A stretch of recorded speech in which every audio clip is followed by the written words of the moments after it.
हामी 40,000 सुकुमवासी उतार्दै गर्दा त्यो भविष्यको त्यो सुकुमवासीको भविष्य निर्धारण गर्नको लागि मैले 2-4 महिनादेखि लिडिङ गरेर हिँडेको मान्छे होइन कि वर्षौँ हिँडेको मान्छे म यहाँ उहाँ सरहरूले हाम्रो नारायण सर हुनुहुन्छ, नारायण मण्डल सर हुनुहुन्छ, यहाँ हाम्रो कृष्ण गरे सर हुनुहुन्छ, उहाँले मलाई साथ सपोर्ट गरेर म यहाँ आएको छु।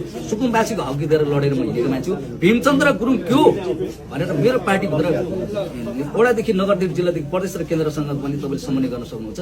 त्यस कारणले गर्दा यो नेपाली काङ्ग्रेसको ढन्जा लिएर काँधमा लिएर हर्क साम्पाङको पाइला छुँदैछु म।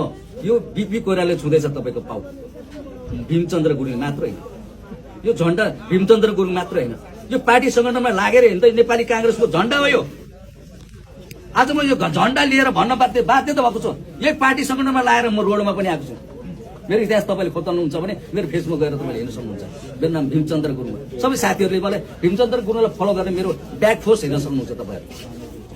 किन भन्दाखेरि म आज नवलपुरदेखि यत्रो हावा चिसो पानीमा तपाईँ पछि पछि दौडेर आउनु काट्दा एउटा उद्देश्य नि भीमचन्द्र गुरुङलाई हर्क साम्पाङ जस्तो मान्छे चाहिएको छ। हर्क साम्पाङलाई भीमचन्द्र गुरुङ जस्तो मान्छे चाहिएको छ, हो कि होइन? त्यस कारणले गर्दा तपाईँलाई म के भन्छु भने यो भेट भोलिको नेपालको इतिहासमा लेखिने तरिकाले काम गर्नुपर्छ। तपाईँको लागि हामी सदर रहिरहन्छ। त्यो हाम्रो भेट्ने मौका मैले के सोचेको थिएँ भने यो झन्डा कहाँ भेटाएको थाहा छ तपाईँलाई? यो झन्डाको कहानी छ।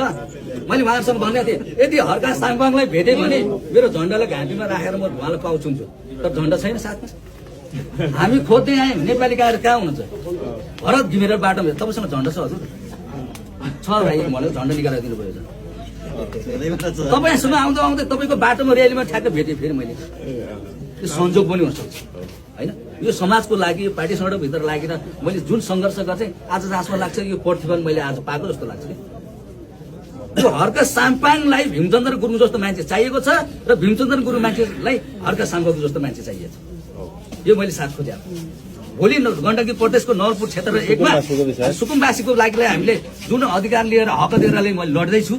मलाई उहाँ नारायण सरहरूले साथ दिनुपर्छ, किन सरहरूले मलाई साथ दिनुभएको छ। भोलि त्यो कार्यक्रम हामी गर्दैछौँ। त्यहाँ हर्क साम्पाङ उपस्थित हुनुपर्छ। हर्क साम्पाङको उपस्थित हुनुपर्छ। हाम्रो सुकुमवासीको लागि साथ सपोर्ट तपाईँले दिनुपर्छ। त्यसको लागि मैले बिचबाट हात सपोर्ट गरेँ। म मेरो भन्छु मेरो झन्डा लिएर तपाईँलाई पाउ छेउ छ। भीमचन्द्र गुरुङले छोएको होइन, बिपी कोइरालाले तपाईँको पाउ छुँदैछ। सम्झिनुहोस्, बिपी कोइरालाले तपाईँको पाउ छुँदैछ।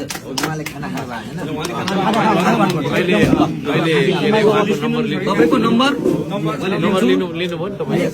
मेरो फोटो खिच्नु त आउँछ सर, फोटो खिच्नु।